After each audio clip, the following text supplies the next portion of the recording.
وندخل بعد كده لفيلم جديد يشلنا في المركز الخامس، الحصار، اللي مش بيسيء لينا كعرب، هو بيسيء للمسلمين عامة سواء عربي أو أمريكي. وهتشوف كمية غل وحقد واضحة على المسلمين والتشكيك في كل مسلم عايش في أمريكا سواء أمريكي أو طالب أو عامل. وهتلاقي فيه رسائل مخفية وسموم كده بينشروها في المحادثات والكلام، ده غير تصوير الصلاة في المساجد والناس بتتوضى وشيخ بيأذن في المسجد وبعدها على طول تحصل عملية إرهابية. تتوقع كده عايزين يوصلوا للناس إيه؟ هسيبها لدماغك. وفي أول الفيلم هيتم الإعلان عن القبض على رأس منظمة إرهابية كبيرة في السعودية، راجل شكله شيخ كده وبيقرأ قرآن وبيستغفر طول الوقت والكلام ده، لأن ده رمز الإرهاب اللي يتخاف منه.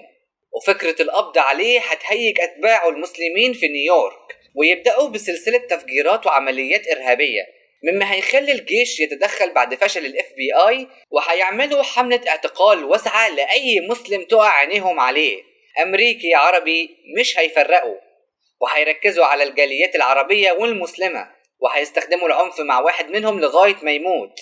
وبسبب ده هيحصل صراع ما بين ال FBI والجيش، لأن اللي حصل ده مش إنساني. عجبني الخبث بتاع شد وإرخاء الحبل ده علشان يظهروا بمظهر المحايدين، مش جو الخير المطلق والشر المطلق اللي خلص من 100 سنة ده. بس يا ترى لما أي شخص في العالم ما يعرفناش كمسلمين يشوف الفيلم ده، مش هيترسخ في دماغه فكرة إن الدين بتاعنا بيحث على الإرهاب والتفجير، وإن قتل الأبرياء ده شيء عادي عندنا، وإن أمريكا بالرغم من عيوبها ومشاكلها إلا إنها الحل الوحيد لمحاربة الإرهاب ده؟ فيلم قذر وخبيث جدا، ودايما بيربط العمليات الإرهابية بالمساجد والصلاة والوضوء والكلام ده كله، لأنهم واحد حسب الفيلم ده، غير طبعا اللغة العربية المعاقة اللي فيه من كوكب تاني. يعني لو عايز تتعلم لغة عربية معاقة أنصحك بالفيلم ده.